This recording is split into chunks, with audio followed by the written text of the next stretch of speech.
자, 이런 상황 속에서 어떤 종목들을 사야 되냐 이렇게 얘기하시는데 지금 이미 많이 올라왔습니다. 그래서 이제 4월 21일까지만 하더라도 살 종목이 정말 많이 있었거든요. 근데 저는 항상 적정 주가보다 이제 싼 주식들을 좋아하는데 지금은 적정 주가 근처나 그 위로 올라온 주식들이 많이 보입니다. 그런데 이제 5월 달이나 6월 초까지 또 한 번 더 기회가 있을 수 있지 않을까요? 이제 아까 얘기 드렸듯이 현대가 투자하는 보스턴 다이나믹스, 그다음에 아마존이나 이제 마이크로소프트가 투자를 하는 이제 피겨2 이런 게 이제 전망이 있는데요. 이런 모든 로봇들을 종합적으로 포함하고 있는 보츠라는 그런 ETF를 전 좋아합니다. 지금은 일단 보스턴 다이나믹스가 최선두에 들어가 있기 때문에 현대가 몇 년 전에 보스턴 다이나믹스를 인수한다는 발표를 할 때 정말 신의 한 수를 둔 거죠.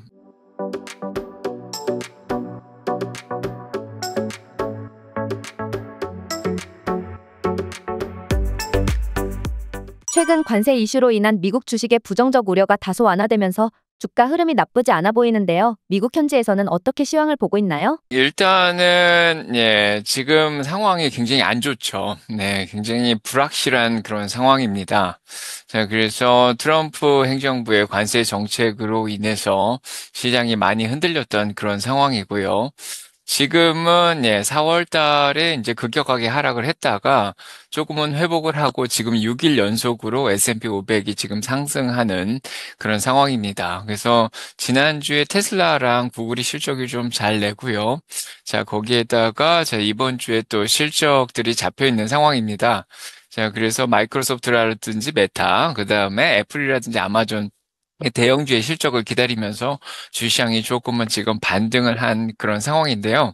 자, 일단은 거시경제적인 어떻게 보면 정치적 상황에서 조금은 벗어나서 지금 실적 기간으로 잠깐 피해 있다. 뭐 이렇게 보시면 될 것 같고요. 어떻게 보면 긴 어두운 터널을 좀 긴 거를 하나 또 지나왔습니다. 그래서 4월 2일 날 해방의 날이라 그러죠. 네, 그래서 자, 관세, 상호관세를 발표하면서 4월 7일 날 미국 S&P 500이 20% 이상 떨어지면서 어떻게 보면 침체 시장까지 들어갔었고요. 그 이후로도 한 4월 21일 뭐 한 2주 있다가 또 급격하게 하락을 하면서 거의 3주 동안 긴 터널을 지나왔습니다. 굉장히 힘들고 불확실하고 이제 침체 걱정도 있고 뭐 거기에다가 연준도 바로바로 금리를 내릴 생각이 없고 뭐 이러다 보니까 이제 너무 힘들었는데 그래도 이제 그런 것들이 조금 트럼프 행정부의 좀 완화 조치가 조금 나오고 거기에다가 이제 연준 의원들 중에서도 금리를 뭐 6월 달에는 좀 내릴 수 있겠다. 자, 이런 의견들이 좀 나오고요.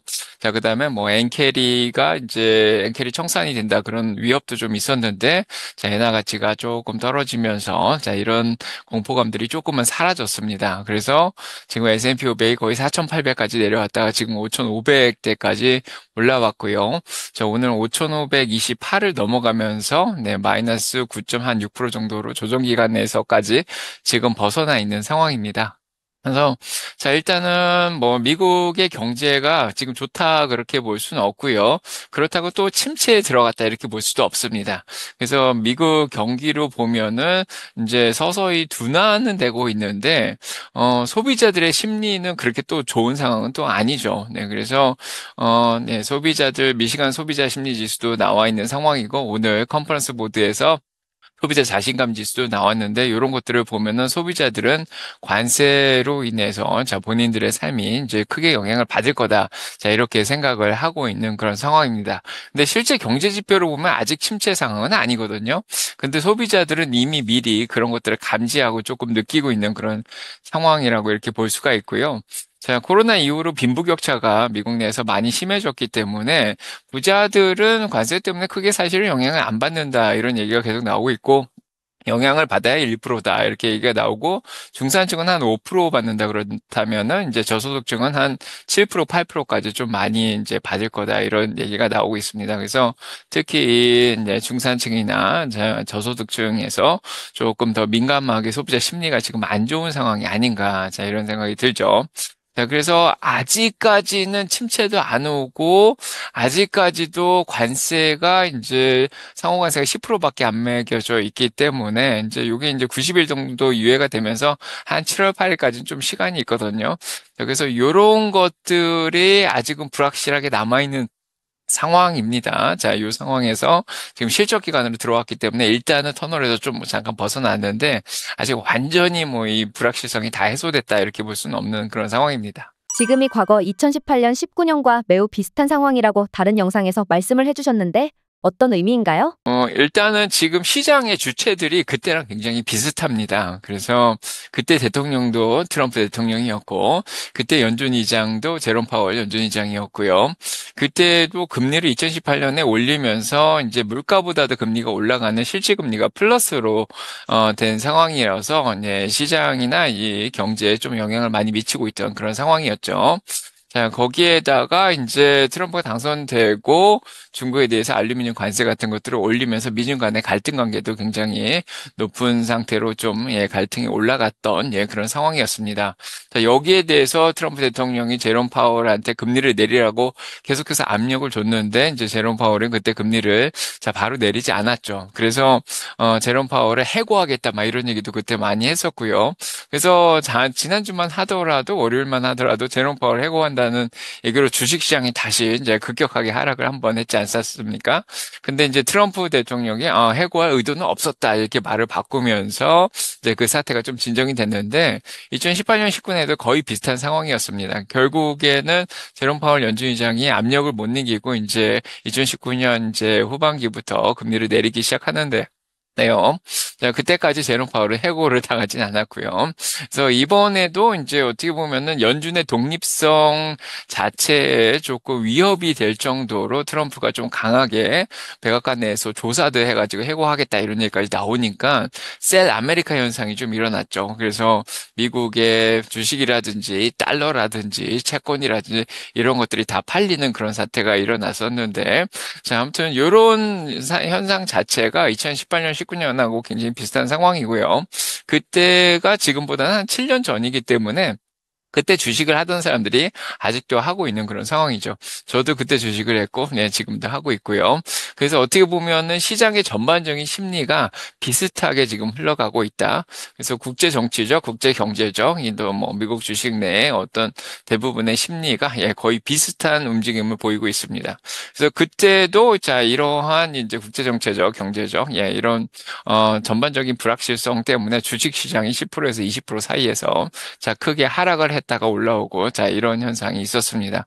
그래서 이번에도 그런 사태가 4월 달에 자 있었다고 보시면 자 되겠습니다. 파월 해고 발언으로 시장이 출렁거리는데 왜 이렇게까지 흔들리는 걸까요? 파월 의장은 연방준비위원회의 의장이고요. 그 중앙은행의 의장이죠. 그래서 전통적으로 보면은 중앙은행의 의장의 독립성이 정치적으로 이제 헤쳐지는 그런 경우가 없었죠. 근데 그 독립성을 보장을 못하고 트럼프 대통령이 해고를 하겠다. 자 이렇게까지 얘기를 한 상황이고 이게 국회에서 의회에서 이제 승인을 받은 사람이기 때문에 법적으로 해고를 할 수 없는 그런 상황이죠.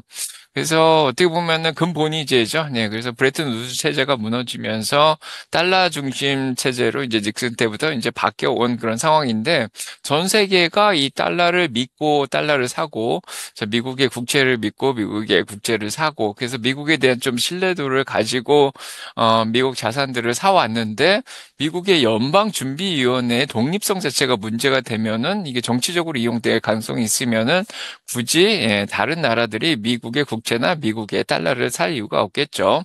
그래서 미국 주식도 팔고, 달러도 팔고, 그 다음에 미국 국채도 팔고, 자, 이런 현상이 동시에 일어나서, 전반적으로 시장에 혼란을 크게 가져왔었습니다. 예.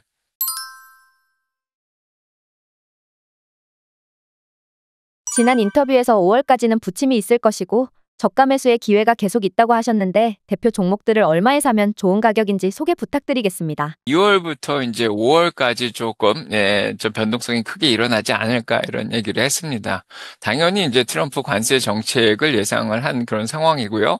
이 관세가 사실은 미국 국민들한테 이제 세금을 올리는 효과도 있고 국제 무역에 있어서 조금 장애가 되는 그런 상황이죠. 그래서 지금 글로벌한 시대에서 탈글로벌 해야 되는 시대로 이제 벗어나고 그 자국을 이제 각국들이 좀 이기적으로 관세를 올리기 시작하면은 아무래도 이제 자 무역이 잘 안 되고 회사들의 이익도 또 줄어드는 그런 경향이 있는 그런 상황입니다. 그래서 자 일단은 2월부터 5월까지 좀 이제 큰 변동성이 있다. 뭐 이렇게 얘기 들었는데 사실 말대로 자 2월 말부터 지금 4월 거의 중순 이후 4월 21일까지죠. 셋째 주까지 계속 영향을 지금 미쳤습니다. 그래서 3월 13일도 크게 빠졌죠. 3월 31일도 빠졌죠. 지난번에 인터뷰했을 때가 3월 말이었는데 그 사이에 그때 인터뷰할 때, 주식시장이 그때 사실 조금 올라왔었거든요. 그래서 계속 올라가겠습니까? 그래서, 아직은 불확실성이 해소가 안 됐습니다. 자, 한 번 더 내려가지 않을까요? 그랬는데, 자, 아니나 다를까. 자, 상호관세가 나오면서 이제 4월 7일, 4월 21일 또 바닥을 찍고 지금 올라온 그런 상황입니다. 자, 그래서 어떻게 보면은 이런 변동성이 계속 남아 있을 수밖에 없는 상황이고요. 지금은 6일 연속 이제 상승을 하면서 조금 회복을 하긴 했지만은 아직은 이제 상호 관세 문제가 완전히 해결된 거는 아닙니다. 그래서 지금은 보시면은 아마도 실적 기간이 끝나는 5월이 되면은요. 5월은 이제 셀리 메이 기간이지 않습니까? 자, 저도 이제 학기가 끝나가지고 다음 주부터 이제 방학인데요. 자, 미국의 대학생들이나 자, 이제 많은 사람들이 자, 휴가를 내서 이제 5, 6, 7, 8 휴가를 많이 떠납니다. 그래서 보통 주식을 팔고 이제 떠나게 되는 거를 셀린 메이라 그러는데 이제 빅텍들이나 이제 큰 기업들이 실적을 잘 나온다고 해도 그게 이제 오래 가진 못하겠죠. 한 3, 4일 정도 갈 텐데 자 끝나면은 이제 5월 달부터는 중소형주도 실적 발표가 남아 있고요. 자 그러다 보면 거시경제의 영향을 계속 받을 것 같습니다. 자 그래서 5월 달에 변동성이 좀 크게 일어날 것 같다. 뭐 이런 생각도 좀 들고요. 그러다가 이제 당장은 이제 자동차 관세라든지 여러 관세가 5월부터 이제 5월 3일부터 이제 실행이 되거든요. 그래서 그 영향도 봐야 되고요. 각국별로 자 오늘은 이제 어느 한 국가랑 협상이 끝났다 이런 얘기까지 좀 나오고 있는데 그런 협상들도 아마 이제 마무리가 되기 시작하는 게 5월 달일 것 같아요. 그래서 어떤 나라들은 관세를 좀 크게 맞을 수도 있고요. 어떤 나라들하고 이제 협상이 잘 돼서 관세를 적게 맞을 수도 있고 이런 것들이 아직 불확실성이 남아 있기 때문에 자 5월 달은 뭐 크게 이렇게 뭐 좋다 나쁘다 이렇게 말할 수 있는 시기는 아닐 것 같습니다. 자 그러면은 이제 관세가 이제 발효되기 시작하면 특히 중국하고의 관세는 지금 해결이 전혀 안 된 상황이거든요. 그래서 지금 중국에 대해서 145% 관세를 매기고 있고 중국은 125% 관세를 매기고 있는데 이 관세 협상이 지금 진전이 안 되고 있습니다. 교착 상태입니다. 그래서 이번 주에는 대부분 일본이나 한국이나 인도 얘기를 계속 하고 있지 중국 얘기를 전혀 지금 양국 간에서 안 하고 있어요. 그럼 정말 5월 달에 관세가 매겨지기 시작하면은 지금 LA 쪽, 항구 쪽에서는 이제 선정물이 없어질 것이다. 그 다음에 사람들이 해고될 것이다. 그러면 결국 월마시든 타겟이든 갑판대는 제품들이 사라지게 될 거다. 자, 이런 얘기들도 지금 계속 많이 나오고 있어서 지금 5월 달이 지금 확실하지 않은 그런 상황이고요. 결국 연준도 아직까지는 금리 지금 관세를 통해서 물가가 어느 정도 올라올지 이거를 좀 두고 봐야 되기 때문에 5월 달에 당장 금리를 내릴 것 같지는 않고요. 어떻게 보면은 이제 6월 달나 6월 말쯤에 이제 연준 회의가 있을 때 FOMC 회의가 있을 때 그때 금리를 한번 자 내리지 않을까 이렇게 예상이 되고 있습니다. 그래서 5월하고 6월 초까지 약간 자 영향이 좀 있을 수 있다 이렇게 생각이 들고요. 그래서 서론이 좀 길었는데 자 이런 상황 속에서 어떤 종목들을 사야 되냐 이렇게 얘기하시는데 지금 이미 많이 올라왔습니다. 그래서 이제 4월 21일까지만 하더라도 살 종목이 정말 많이 있었거든요. 근데 저는 항상 적정 주가보다 이제 싼 주식들을 좋아하는데 지금은 적정 주가 근처나 그 위로 올라온 주식들이 많이 보입니다. 그래서 지금은 주식을 살 만한 게 많이 있진 않고요. 그래서 만약에 애플은 적정 주가가 210불이다 그러는데 애플이 지금 210불까지 올라와 있고요. 아마존은 200불이 적정 주가인데 이제 한 185불 정도까지 올라왔으니까 아직은 조금 덜 올랐고 구글은 한 170불 이렇게 보고 뭐 메타는 한 600불까지는 볼 수 있는데 지금 한 550불 정도 되니까 조금 더 올라갈 여력들은 조금씩 있습니다. 마이크로소프트도 한 400불 정도 보고 있고요. 자, 그래서 조금 더 올라갈 여력이 있어서 아마 이번 주에 이제 4월 말에 실적 발표가 수요일, 목요일, 금요일 나면은 그 정도를 채워서 올라가기 때문에 지금은 약간은 좀 늦지 않았나 제가 이런 생각이 들고요. 네, 테슬라 같은 경우에도 지금 적정 주가보다 좀 많이 올라온 상황이라서 예, 지금은 뭐 특별히 뭐 싸다 이런 주식들은 안 보입니다. 그런데 이제 아마도 이제 5월 달이나 6월 초까지 또 한 번 더 기회가 있을 수 있지 않을까 이렇게 생각이 듭니다. 5월, 6월 변동성에 있어서 중국 관세가 핵심 문제인 걸까요? 예, 지금 가장 큰 문제가 사실은 다른 나라들보다도, 자, 다른 나라들은 러트닉 상무부 장관이 지금 협상할 정도로 그게 큰 이슈는 아닌데, 지금 가장 큰 이슈는 중국과의 관세 문제이기 때문에, 요거는 이제 베센트 재무부 장관이 담당을 하고 있다고 그렇게 얘기가 나오고 있습니다. 그래서 지금 양쪽에서는 먼저 관세를 내려라, 이렇게 얘기를 하고 있습니다. 근데 베센트 장관도 우리는 먼저 내릴 일이 없다. 그 다음에 중국 쪽에서도 우리도 먼저 내릴 일이 없다. 이렇게 얘기를 하고 있고, 미국에서 중국과 거래하면 관세를 많이 매기겠다. 자, 이렇게 얘기를 하니까 중국도 미국과 거래를 해서 우리한테 불이익을 주면 우리도 예, 보복 관세를 하겠다. 이렇게 얘기를 하고 있고, 미국에서 자동차 부속 관세를 없애고 전자제품 관세를 조금 안 매기겠다. 이렇게 얘기하니까 중국도 그럼 보잉 같은 거 수입하는데, 자, 비행기 같은 데 관세 안 매기겠다. 이렇게 그냥 똑같이만 지금 따라하지 협상을 할 생각을 안 하고 있습니다. 근데 사실은 미국의 대부분의 기업들이 지금 생산 기지를 중국에서 하고 있는 상황인데 이게 만약에 관세 협상이 잘 안 되면은 결국에는 미국 기업들이 큰 타격을 이제 입지 않을까 자, 이런 생각이 들고요. 저 오늘 그래도 트럼프 대통령이 나와가지고 자동차 이미 알루미늄 철강 쪽에 관세를 매겨진 예, 그런 자동차 기업들은 뭐 이중으로 자동차 쪽에 관세를 안 맺게 하겠다. 네, 그렇게 얘기가 나오고 있고 자동차 부속은 이미 자 면제를 하고 있는 그런 상황이고요. 자, 그래서 이제 몇몇 제품에 대해서는 지금 조금 예외적으로 빠져나오긴 했는데 아무래도 아직까지 뭐 생필품이라든지 아마 이제 빅텍이 실적이 끝나고 5월부터는 이제 가치주들 이런 예, 월맛이라든지 이제 우리 직접 생활에 자 관련이 있는 예, 그런 회사들의 실적 발표가 나올 텐데 자 아마 이 관세 영향이 그런 기업들의 실적에 크게 영향을 주지 않을까 자 그런 생각이 들고 그런 기업들 당연히 지금은 희한한 현상이 있는데 기업들이 가이던스를 안 내고 있습니다. 네, 그래서 관세 때문에 본인들도 어떻게 수익을 내야 되는지 좀 불확실하다 이렇게 얘기를 하니까 우리 가이던스를 못 내겠다. 자, 이렇게 얘기하는 기업이 제가 오늘도 자 나온 상황이고요. 저 오늘 GM에서 그렇게 얘기를 했고 뭐 인텔도 그렇게 얘기를 했고요. 그래서 앞으로의 경제 전망을 얘기를 하지 않고 있습니다, 지금. 자, 그 정도로 예, 지금 약간 불확실한 상황이다. 이렇게 보시면 되겠습니다. 트럼프가 5월부터 내수 주식, 금융시장을 챙기는 정책들을 이어나갈 거라는 이야기도 있는데 어떻게 보시나요? 일단은 지금은 트럼프가 주식시장을 크게 끌어올리려고 노력을 하고 있죠. 이거를 트럼프 풋이라 그럽니다. 그래서 연준에서 나오는 풋은 경제를 이제 활성화시킬 수가 있고요. 트럼프가 지금 하는 정책은 주식시장을 끌어올리려고 굉장히 노력을 많이 하고 있습니다.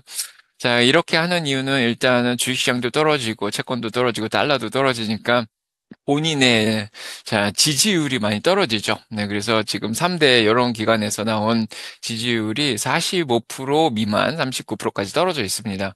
그래서 처음 100일이 지금 지난 상황에서 저 역대 대통령 평균이 65%인데 그보다 훨씬 낮게 지금 지지율이 자 어프로벌 레이팅이 나오고 있는 상황입니다. 그러다 보니까 지금 네, 트럼프 대통령도 이제 발등에 불이 떨어졌죠.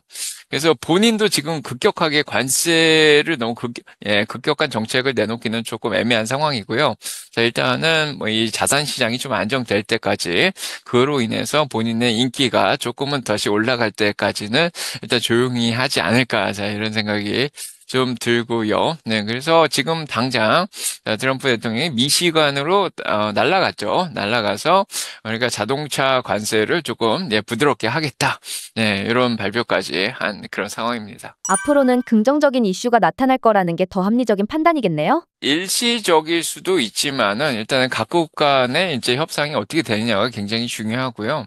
결국은 중국과의 협상이 안 된 그런 상황이라서 다른 나라들하고의 협상도 그렇게 쉽게 되지 않을 것 같습니다. 그래서 트럼프 행정부 측에서 크게 양보를 하지 않는 이상은 주식 시장이 더 올라가긴 힘들기 때문에 일단은 트럼프 행정부에서 조금은 양보를 하지 않을까 이런 생각도 하고 있습니다. 자, 만약에 소문처럼 지금 러트니 장관과 연결되어 있는 켄토 피츠제랄드라든지 스카 베센트랑 어떻게 보면 연관이 있는 소로스라든지 이런 헤지 펀드들에서 공매도를 쳤다가 다시 쇼커버를 해서 주식시장을 끌어올린다 이렇게 생각을 하면은 한동안은 더 끌어올릴 가능성도 있습니다. 예.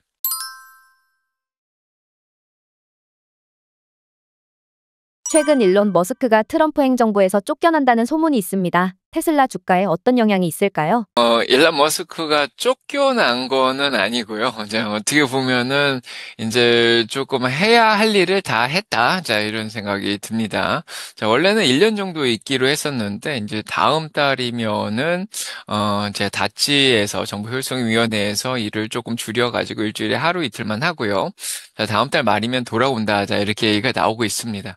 그래서 일단은 다찌에서 할 수 있는 이제 뭐 연방 정부의 효율성을 좀 올리려고 자 하는 그런 정책들. 그래서 이제 연방 공무원들을 많이 해고시키고 이런 정책들이 어느 정도 이제 끝이 났다. 자 이렇게 자 생각이 들고요.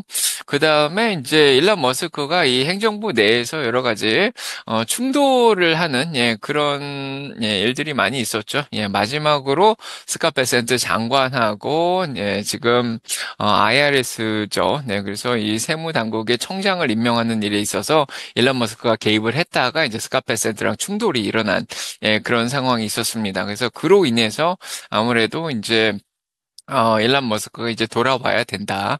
자, 그다음에 트럼프도 이거를 인지를 하고 이제 여기까지 하는 게 좋겠다. 자, 이런 생각을 좀 했던 것 같습니다. 그리고 지금 보시면 알겠지만은 이제 더 이상 일론 머스크가 정치적 관여를 하면은 테슬라 주가가 더 많이 떨어질 수도 있기 때문에 일단은 지금은 좀 자제를 하는 게 좋지 않을까. 자, 본인도 그런 생각을 할 거예요. 그래서 자, 본인이 정치적 활동을 하면 할수록 테슬라 주가가 220불대까지 떨어지고, 자, 심하게 214불까지 떨어졌었죠. 네, 그런 일들이 일어났기 때문에 지금 주식이 잘 반등한 상황이기 때문에 여기서 더 정치적 활동을 해서 본인은 주가를 떨어뜨리길 원하진 않을 거라고 믿습니다. 그래서 지금 일론 머스크 본인도 테슬라 주식을 많이 들고 있기 때문에 아마 큰 지금 손해를 본인도 보고 있기 때문에 더 이상 떨어지길 원하지 않지 않을까. 자, 이런 생각이 자, 듭니다. 그래서 자, 일단은, 일론 머스크가 돌아온다는 것 자체는, 굉장히, 좋은 현상이다. 자, 이렇게 볼 수가 있습니다. 그래서, 이제 더 이상 정치적 문제로 인해서 브랜드 데미지라 그러죠. 네, 그래서 테슬라 브랜드 자체에 대한 데미지를 조금은 덜 입지 않을까. 자, 이렇게 자 생각이 들고요.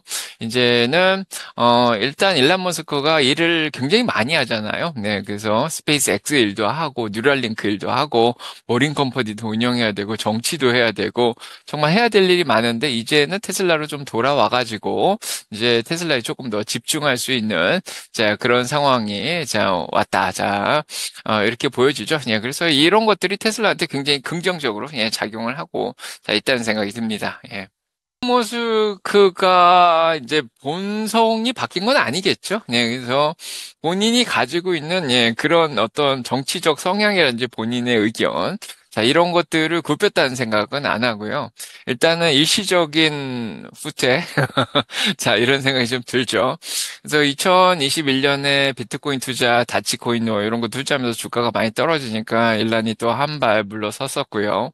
그 다음에 2022년 트위터 인수와 관련해가지고 주가가 100%까지 떨어지니까, 그래서 2023년 후반까지, 2023년까지 영향을 미쳤죠. 자, 그때도 일단은 트위터 인수를 한 이후에 이제 CEO에서 물러나고, 자, 그래서 이 주가가 떨어지면은 이제 일론 머스크한테도 좀 압력을 주기 때문에, 자, 지금은 일단은 주가 떨어진 상황을 자, 반영해가지고 일론 머스크가 돌아왔습니다. 실적 발표를 통해서.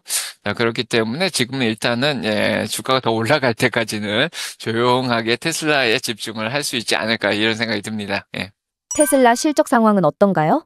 일단은 네, 실적 발표를 잘 했죠. 네, 그래서 실적은 일단은 전 세계에 4개 공장이 있는데요. 이 공장들의 생산 라인을 교체해가지고 모델 Y 주니퍼라는 새로운 모델이 나왔습니다. 자, 그래서 이번 실적은 그렇게 중요하진 않았습니다. 그래서 자동차 매출이 작년 동기 대비해서 20%가 줄긴 했는데, 물론 일론 머스크의 정치적 관여 때문에 뭐 판매가 줄었다 이런 얘기도 좀 나오긴 하지만은 그 나라들은 이제 좀 한정이 되어 있는 그런 상황이고요. 전반적으로 뭐 중국 판매라든지 뭐 한국이라든지 터키라든지 뭐 미국 판매가 그렇게 준 건 아닙니다.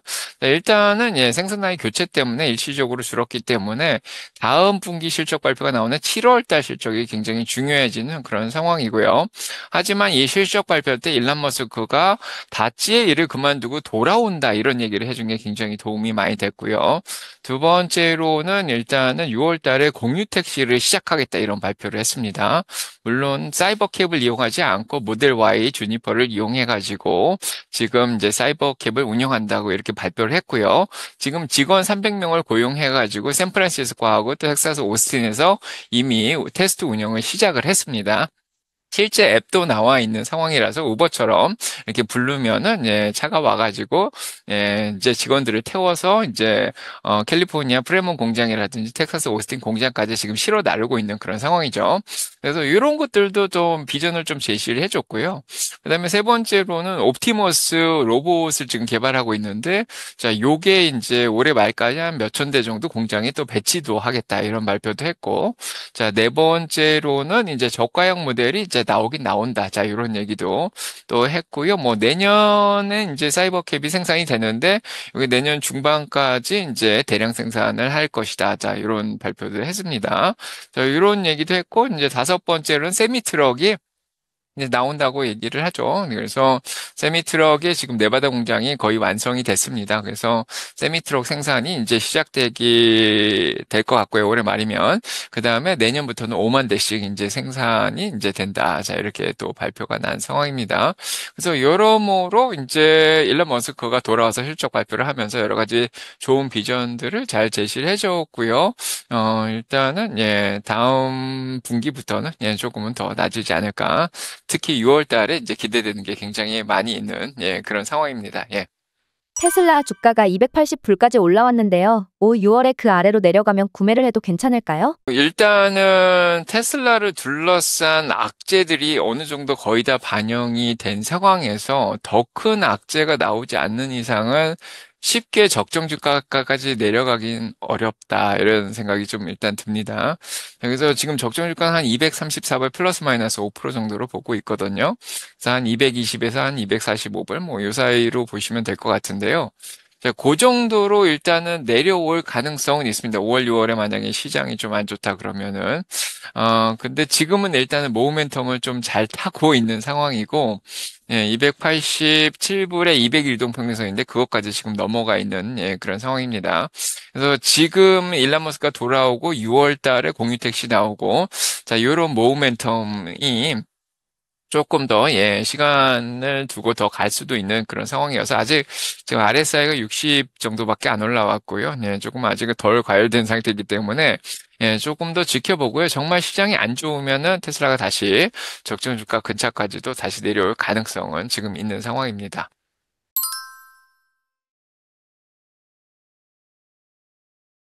올해 안에 테슬라 주가가 어디까지 올라갈 수 있을까요? 일단은 뭐 여러 가지 호재들을 일단 다 반영을 하고 있는 그런 상황이죠. 네, 그래서 자, 아까도 얘기 드렸듯이 공유 택시도 나오고 옵티머스도 이제 나오고 그다음에 세미트럭도 나오고 저가형 모델도 나오고 이제 이런 다양한 것들이 있는데요. 이런 것들이 저희가 예상한 거 이상으로 훨씬 더 예, 좋은 성과가 나서 호재가 나온다. 자, 그렇게 되면은 예, 주가는 훨씬 더 많이 올라갈 수도 있습니다. 그래서 저는 희망 주가라고 그러는데 목표 주가를 희망 주가라고 부르는데 자, 요 기대 주가라고도 할 수 있죠. 요거는 한 400불 정도 보고 있습니다.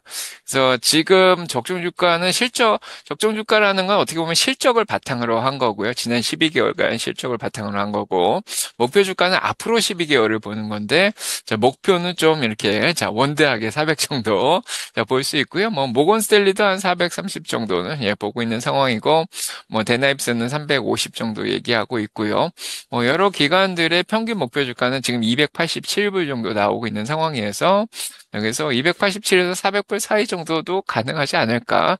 네, 이런 생각이 듭니다. 예.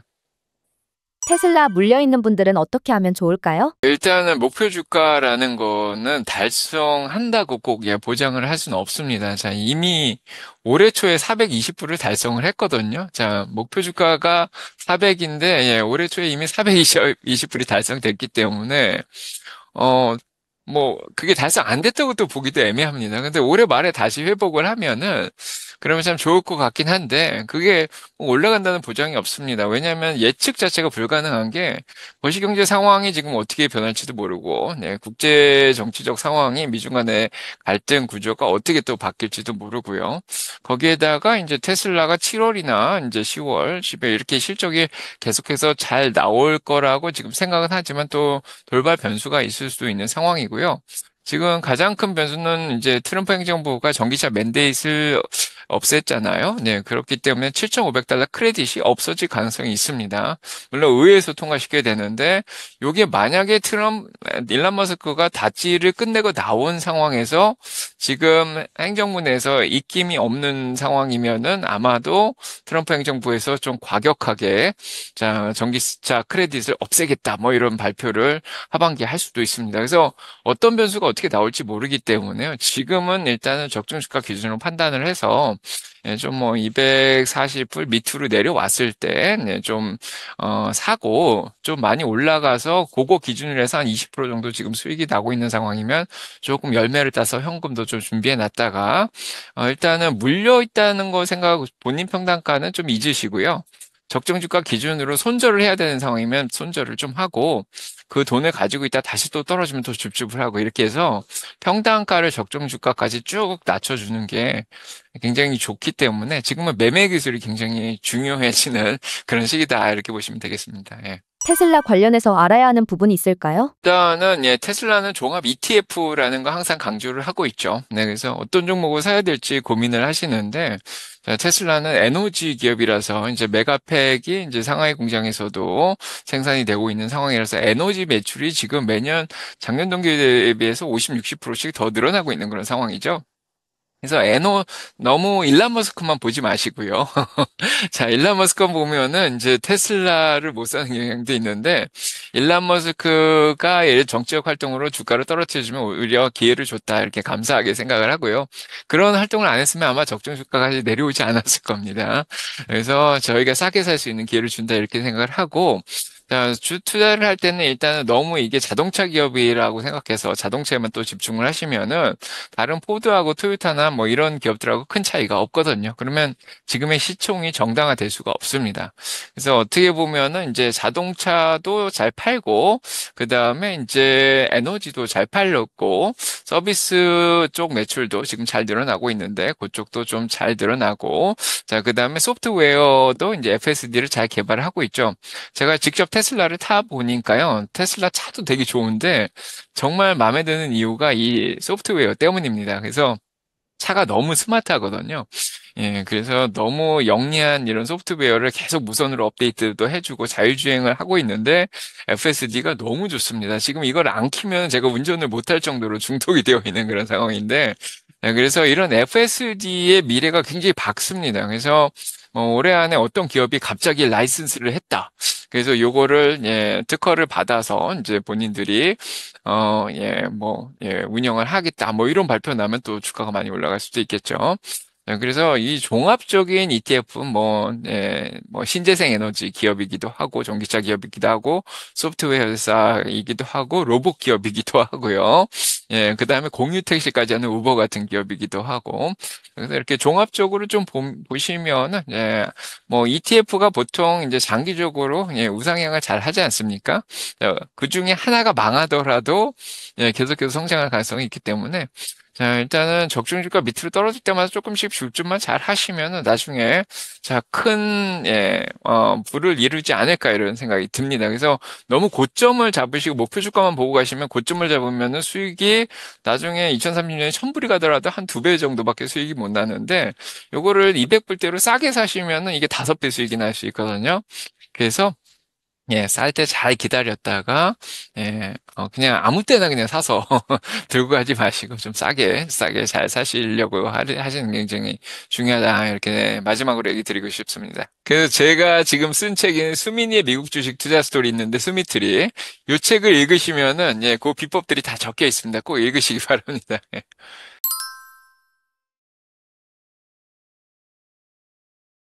저는 그렇게 보고 있습니다. 자, 지금 사실은 로봇 시장, 특히 휴머노이드 시장의 선두주자는 미국입니다. 그래서 옵티머스도 이제 테슬라에서 개발을 잘 하고 있고요. 그 다음에 보스턴 다이나믹스가 굉장히 유연성 있는 로봇을 또 개발을 잘 하고 있고요. 현대가 소유하고 있죠. 그 다음에 피겨2라고, 네, 지금 오픈 AI라든지 마이크로소프트, 아마존에서 투자하고 있는, 자, 요 회사도 굉장히 로봇을 잘 만들고 있습니다. 실제 BMW 공장에서 일까지 하고 있습니다. 그래서 요 세 개 기업에 비교하면은 유니트리 같은, 예, 중국 기업은 아직은 조금 부족한 그런 상황이다. 자, 이런 생각이 드는데, 특히 이 옵티머스랑 비교해가지고, 옵티머스가 훨씬 나은 게 두 가지가 있는데요. 첫 번째는 뇌입니다. 그래서 소프트웨어가 이미 자동차에서 자율주행을 하고 있기 때문에 이게 일어나면 로봇이지 않습니까? 자, 그래서 이런 빅데이터를 기반으로 해서 이미 자율주행 쪽을 하고 있는 테슬라가 옵티머스 두뇌를 개발을 하기 때문에 훨씬 더, 네, 예, 움직이는 것도, 예, 좀 자유롭게 잘 다닐 수도 있고요. 뭐, 이제 부엌에 가서 뭐, 예, 설거지를 하던, 예, 뭐, 이제 잔디를 깎던, 여러 가지 위치 선정도 굉장히 잘해줄 거다, 이런 생각이 들고요. 자율적 판단이라든지, 뭐, 이미 이제 테슬라 쪽은 XAI랑 또 X랑 협력을 하고 있죠.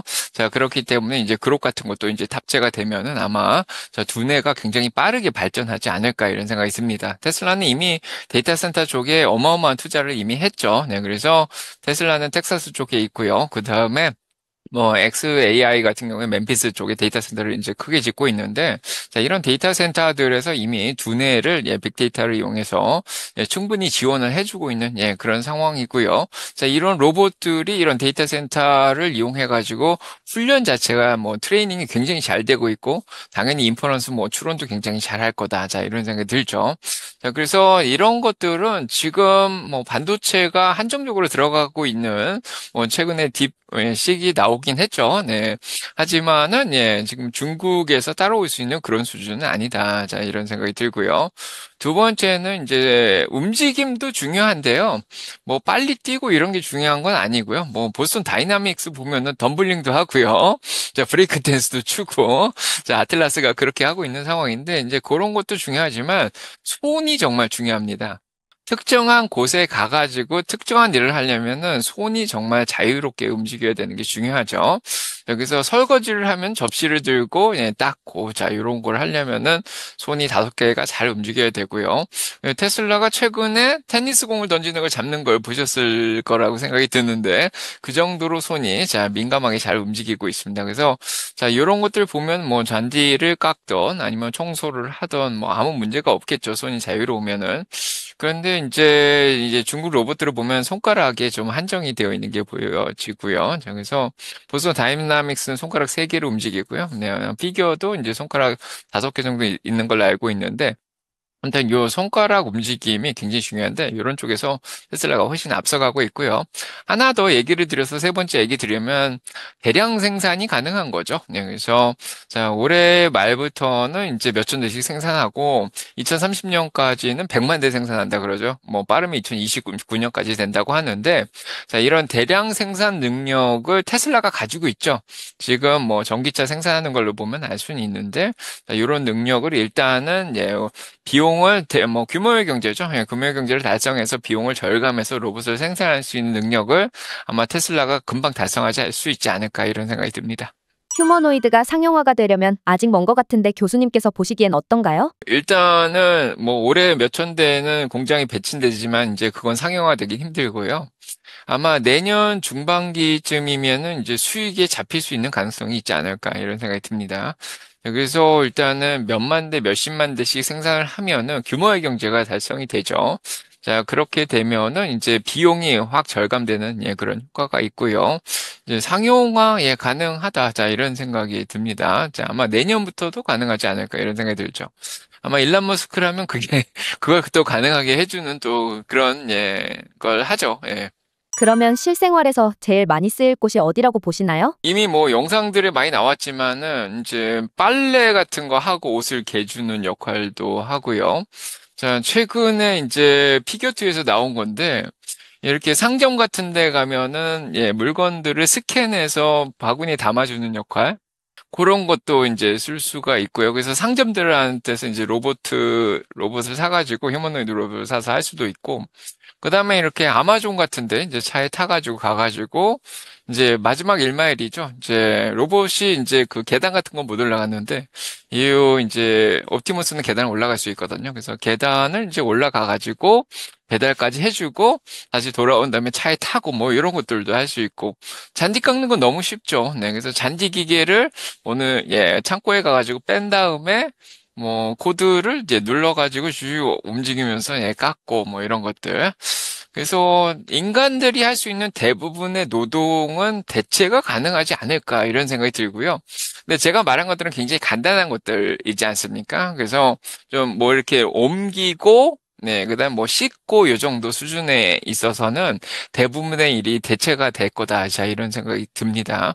근데 만약에 이 전기공이라든지 배관공이 할 수 있는 그런 세밀한 작업은 선을 하나하나 이제 따고 뭐 배관도 뭐 뺐다가 뭐 접합을 하고 이런 것들은 조금 시간이 더 걸릴 것 같다. 이런 생각이 들죠. 예.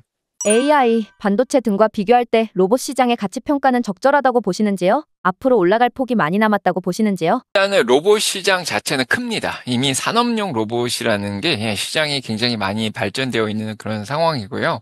그래서 제가 알고 있기로는 2024년 현재 지금 산업용 로봇 시장이 168억 달러 시장입니다. 거의 20조 가까이 되는 그런 시장이고요.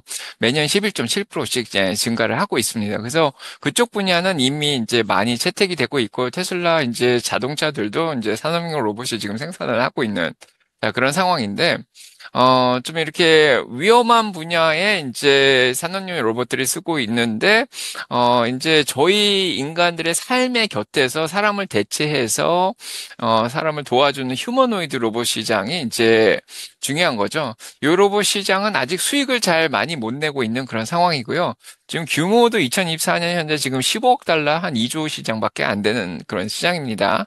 하지만 요게 이제 빠르게 산업용 로봇보다는 더 빨리 자 컴파운드 애니얼 그로스 레이시라 그러는데 카그가 10한 7%, 17.5% 정도 지금 나오고 있는 상황입니다. 그래서 지금 2030년까지 계속해서 좀 빠르게 성장할 거다. 자 이렇게 자, 생각이 들고요. 오늘 모건 스탠리에서 나와서 2050년 앞으로 25년이면은 5 트릴리언 달러, 자 5조 달러 시장까지 증가하겠다. 이런 발표까지 오늘 했습니다. 그래서 지금 굉장히 저평가되어 있고요. 지금 수익은 안 내고 있는데 자 이런 것들이 이제 빠르게 한 17.5%씩 증가를 하면서 2030년 넘어가고 이렇게 되면은 아마 이제 수익을 예, 많이 낼 수 있지 않을까 이렇게 생각이 듭니다. 컴퓨터처럼 집집마다 로봇이 들어갈 가능성이 있나요? 입니다. 자, 아마도 이제 전 세계 인구가 지금 10억 명인가요? 자, 아무튼 10억 개의 로봇이 팔릴 정도로 자, 규모가 커지면 5 트릴리언 달러 정도 지금 나올 수가 있는 거죠. 네. 주목할 만한 로봇 종목 소개해 주실 수 있을까요? 저는 특정 로봇 회사보다는 일단은 이제 테슬라를 사게 되면 옵티머스를 당연히 사게 되지만은 그 위에 이제 휴머노이드 로봇은 이제 아까 얘기 드렸듯이 현대가 투자하는 보스턴 다이나믹스, 그다음에 아마존이나 이제 마이크로소프트가 투자를 하는 이제 피겨투 이런 게 이제 전망이 있는데요. 그거 외에도 전반적으로 산업용 로봇이라든지 외과용 로봇도 있습니다. 그래서 인투이티브 서지컬처럼 다빈치처럼 자 외과 수술도 도와주는 이런 로봇들도 있고요. 뭐 서비스 로봇들도 있죠. 배달 로봇들도 있고 굉장히 뭐 반려견 같은 것도 있고요. 뭐 코봇이라 그래서 인간이 협업을 할 수 있는 뭐 그런 로봇들도 나오고 있고 그래서 이런 모든 로봇들을 종합적으로 포함하고 있는 보츠라는 예, 그런 ETF를 전 좋아합니다. 그래서 인공지능하고 로봇들이 다 들어가 있는 이제 BOTG라는 ETF를 두고 가면은 어떤 기업이 망하더라도 예, 계속해서 좋은 기업을 넣으면 되니까 이 ETF는 뭐 꾸준하게 뭐 2030년 이상까지 예, 성장을 해서 네, 뭐 주가가 올라가지 않을까 자, 이런 생각을 하고 있습니다. 네, 그래서 일단은 로봇은 하드웨어만 보는 게 아니라 소프트웨어도 보고 있기 때문에 이 보츠는 예, 뭐 인공지능에다가 예, 하드웨어 로봇까지 자 포함하고 있고요. 한국에 뭐 한화라든지 뭐 레인보우라든지 이런 데도 들어가 있고 유럽 로봇, 일본 로봇, 중국 로봇, 자 유럽 이제 미국의 로봇까지 다 들어가 있는 그런 상황이고 가장 많이 들어가 있는 게 엔비디아입니다. 그래서 자 당연히 이제 이런 반도체들도 도움을 줘야겠죠. 네.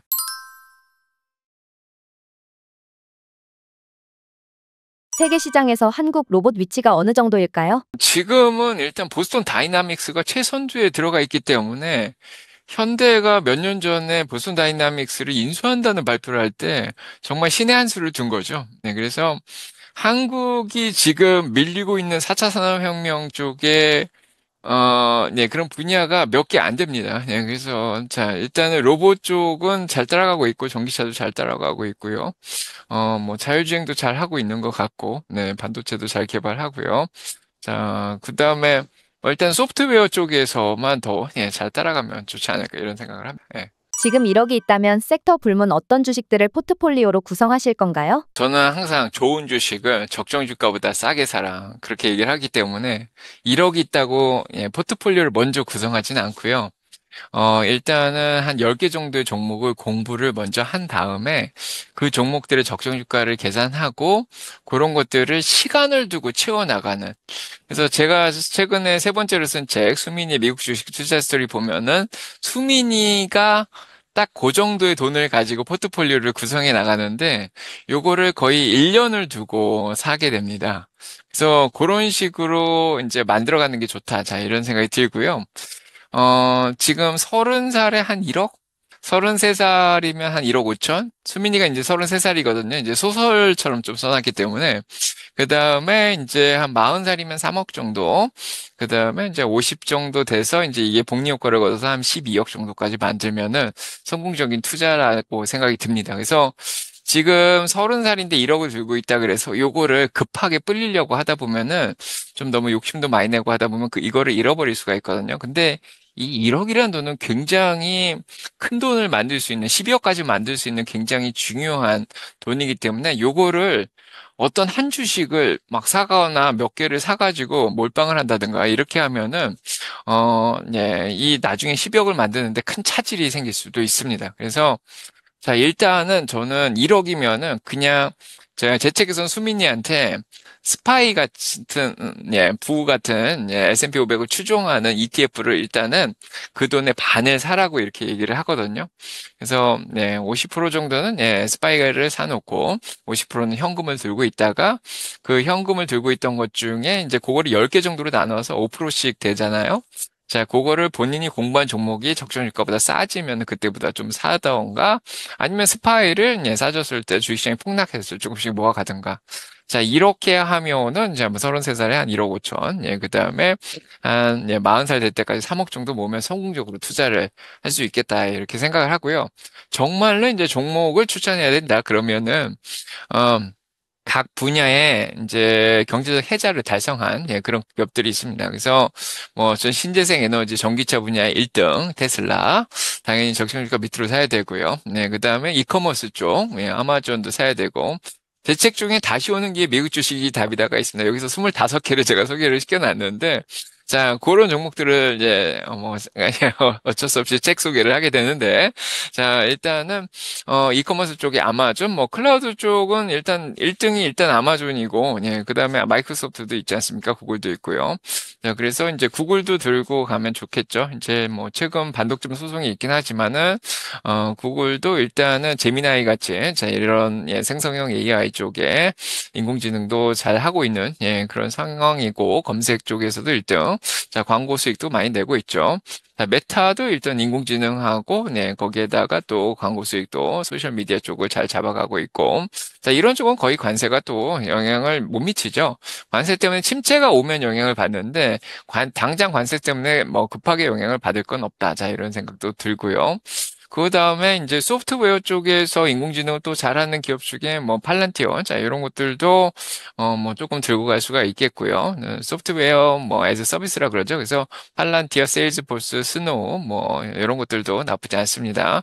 자, 그 다음에 이제 만약에 반도체도 당연히 들고 가야 되겠죠. 그래서 데이터 센터 쪽에 이제 80% 이상 시장 점유율을 가지고 있는 엔비디아 당연히 좀 넣어줘야 되고요. 네, 그 다음에, 그거 외에는 뭐 양자 컴퓨터 만약에 관심 있으시면은, 예, 그쪽에 이제 양자 컴퓨터는 지금 아직은 2029년까지는 수익을 자, 내기가 쉽지 않기 때문에, 뭐 특별히 이제 시장을 점유하고 있는 그런 기업이 없습니다. 그래서 한 5개 정도 해가지고 아이온큐라든지 뭐 QBTS나 뭐 예, 퀀텀 컴퓨팅이라든지 뭐 리게티 이런 거 이제 섞어가지고 한 5개 정도 가져가면 좋을 것 같고요. 그거는 이제 5% 가져가야 되니까 1%씩 5개 정도 뭐 이렇게 가져가면 좋을 것 같고, 그거 외에 이제 은행주 중에서도 뭐 가장 잘 나가는 JP 모건이라든지 골드만삭스 뭐 이런 것도 하나 들고 가고, 자, 그 다음에 이제 방어주도 이제 몇 개 들고 가야 되지 않습니까? 그래서 이제 코스코나 이제 월마시라든지 아니면은 4차 산업혁명과 관련되어 있는 예, 그런 5G 기업들의 뭐 버라이존이라든지 AT&T 이런 거 들고 가기 나쁘지 않고요. 그다음에 곧 여름이 오니까요. 네, 그다음에 뭐 자, 이미 소비재 중에서도 좀 몇 개 들고 가야 되는데 뭐 이렇게 뭐 메이시라든지 뭐 크록스 같은 거 이런 거 좋아하시면은 적정주가 계산하고 그거보다 뭐 싸게 가져가셔도 되고요. 자, 뭐, 식당 좋아하시면은, 뭐, 네, 치폴레라든지, 뭐, 스타벅스라든지, 뭐, 맥도날드, 자, 이런 것들도 나쁘진 않습니다. 그 다음에 뭐, 철물점쯤에서 홈디포, 뭐, 이런 거 좀 들고 가도 되고요. 그래서 전반적으로 이제 골고루, 네, 1등 기업들을 잘 공부를 하셔서 이제 10개 정도 가져가시면 좋은데, 자, 일단은 공부를 하셔야지 주식시장이 막 흔들려도, 네, 적정주가보다 싸게 사야지 아무리 파도가 쳐도 흔들리지 않거든요. 그래서 예, 공부를 먼저 하시고요. 네, 좀 기다렸다가 싸지면 좀 줍줍하면 좋을 것 같습니다. 예. 적정 주가를 구하는 방식이나 공식이 따로 있을까요? 제 책 따라 주식 공부하자 107페이지를 보시면 7페이지 정도 써놨는데 가장 중요한 건 절대적으로 구하는 방식이 있는데 DCF로 구할 수가 있습니다. 디스카운티드 캐시플로우 방식으로 해가지고 자 그래서 미래의 5년치 수익을 현재 가치로 환산해가지고 구하는 방식도 있고요. 그 다음에 상대적 밸류에이션으로 주당 순이익 EPS를 구한 다음에 여기에다 이제 멀티플을 펄을 이제 적당하게 주는 방법도 있고요. 세 번째로는 이제 모멘텀 같은 거 좀 고려해가지고 차트도 좀 보고 해서 이런 것들을 종합적으로 예, 고려해가지고 저는 예, 구하는 고 있습니다. 그래서 저만의 비법이 좀 있죠. 책에 잘 적어놨습니다. 그거 읽어보시고요. 수민이 미국 주식 투자 스토리에도 적어놨습니다. 예. 시청자분들께 마지막 한 말씀 부탁드립니다. 일단은 지금은 4차 산업혁명이 완성되는 그런 단계죠. 그래서 2015년부터 제가 이제 이런 4차 산업혁명과 관련된 것들을 관찰을 해왔는데요. 뭐 이미 뭐 오픈 AI도 그때 잘 생긴 그런 상황이고 여러 가지 요즘 보이시는 네, 수익을 내고 있는 4차 산업혁명 관련된 기업들이 그때 많이 탄생이 됐습니다. 그래서 그러던 기업들이 요즘 와서 이제 클라우드도 마찬가지고 인공지능도 마찬가지고 이제 수익을 잘 내고 있는 그런 상황이죠. 그래서 이런 게 하나하나 이제 완성이 되는 그런 시기인데 이 시대의 흐름을 잘 읽으시고 네, 미리미리 선점해서 싸게 싸게 잘 사놓으시면은 아마 이제 10년 이상 예, 지나면은 굉장히 큰 자, 부를 가져다 줄 거다. 자, 이렇게 믿음이 갑니다. 자, 물론 이제 4차 산업혁명이나 성장주에서만 꼭 텐베거가 나오진 않습니다. 그래서 저희 주변에서 피터린 지식으로 잘 찾아보시면 좋은 종목들이 많은데요. 자, 일단은, 예, 아까도 얘기 드렸듯이 적정한 주가보다 싸게 사서 인내를 가지고 조급하게 이제 생각하지 마시고요. 저의 인내는 1, 2년짜리가 아니라 몇십 년, 한 30년짜리 그런 인내를 말하는 건데, 열정보다는 인내를 가지고요. 예, 잘 사셨으면은 꾸준하게 잘 들고 가시면 나중에 큰 효과를 자, 보실 거다 이런 생각이 들고요. 자, 항상 적정주가 위에서는 항상 열매를 따서 미리미리 준비해 놓고, 자, 그거보다 쌀 때는 잘 주춤하시고 너무 공포를 느끼지 마시고요. 자, 공부도 열심히 하시고요. 네, 그렇게 마무리하겠습니다.